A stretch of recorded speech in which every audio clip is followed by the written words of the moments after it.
할렐루야. 오늘은 11월 23일 역대상 18장, 야고보서 5장, 요나서 2장, 누가복음 7장 말씀입니다. 역대상 18장은 다윗 왕조의 번영을 보여주고 있어요. 다윗이 전쟁에서 승리하고 영토를 넓히는 이야기가 나와요. 블레셋을 쳐서 가드와 그 동네를 빼앗습니다. 모압을 쳐서 조공을 얻어요. 소바와 아람과 하맛을 이깁니다. 에돔과 모압과 암몬과 블레셋과 아말렉 등에서 은금을 빼앗아요. 본문은 이 승리의 원인을 이렇게 말합니다. 다윗이 어디로 가든지 여호와께서 이기게 하시니라. 또한 다윗은 이스라엘을 정의와 공의로 다스렸고 조직 체계도 잘 정비하였어요. 하나님을 경외하고 의지하는 자가 어떤 복을 누리는지 눈여겨보십시오. 하나님은 인자하시고 자비로우십니다. 자녀들을 항상 복되게 하시고 좋은 곳으로 인도하세요. 이 하나님을 사랑하지 않으면 누구를 사랑할 수 있겠습니까? 하나님을 사랑하십시오. 하나님을 믿으시기 바랍니다. 참 좋은 일들이 많이 일어날 것입니다. 야고보서 5장은 마지막 날까지 우리가 해야 될 일을 말하고 있어요. 하나님을 믿는 자들은 이 세상에서 다르게 살아요. 종말을 생각하며 살기 때문입니다. 돈과 재물에 집착하면서 살지 않습니다. 가난한 자를 학대하지도 않습니다. 오래 참으며 주께서 강림하시기를 기다립니다. 고난당할 때는 기도하고 즐거울 때는 찬양합니다. 병든 자를 위해서는 기도해야 됩니다. 미혹된 자를 다시 돌아서게 합니다. 마지막 날을 바라보고 사는 사람은 항상 믿음대로 살아갑니다. 요나서 2장은 요나의 기도예요. 물고기 뱃속에 들어간 요나는 그제서야 하나님께 기도합니다.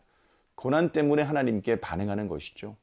그는 하나님께서 자신의 기도에 응답해 주셨다고 고백합니다.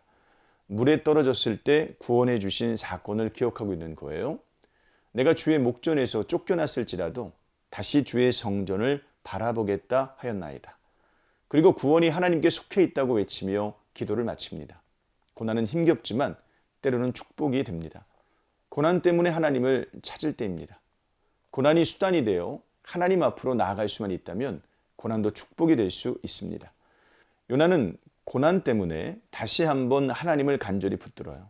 하나님께서 요나에게 고난을 보내신 이유입니다. 우리에게 주어지는 고난도 그런 의미일 수 있습니다. 누가복음 7장에는 믿음에 관한 교훈이 나와요. 예수님께서 백부장의 종을 고쳐주세요. 과부의 아들을 살리시기도 합니다. 향유 담은 옥합을 깨서 예수님께 부은 여인의 죄를 용서해 주시기도 해요. 그러면서 예수님은 믿음을 강조하세요. 백부장에게는 이스라엘 중에서도 이만한 믿음은 만나보지 못하였노라 라고 말씀하시고요. 향유를 부은 여인에게는 네 믿음이 너를 구원하였느니 평안히 가라고 말씀하세요. 예수님의 말씀에서 우리는 믿음이 무엇인지를 알 수 있습니다. 첫째, 믿음은 예수님의 능력과 성품에 관한 것입니다. 예수님께 고치실 능력이 있음과 예수님께서 고쳐주실 마음이 있음을 믿는 게 믿음입니다. 둘째, 믿음은 그 믿음에 합당한 행동을 해요. 예수님을 믿은 백부장과 향유 부은 여인은 예수님을 찾아왔습니다. 반면에 그렇지 않은 사람들도 있습니다.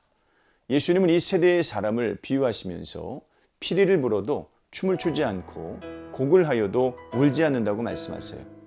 회개를 외쳐도 꿈쩍하지 않고 복음을 외쳐도 꿈쩍하지 않는 당시 사람들을 뜻하죠.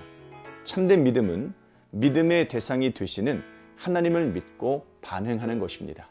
오늘 하루도 이런 삶 사시기를 주님의 이름으로 축원합니다. 고맙습니다.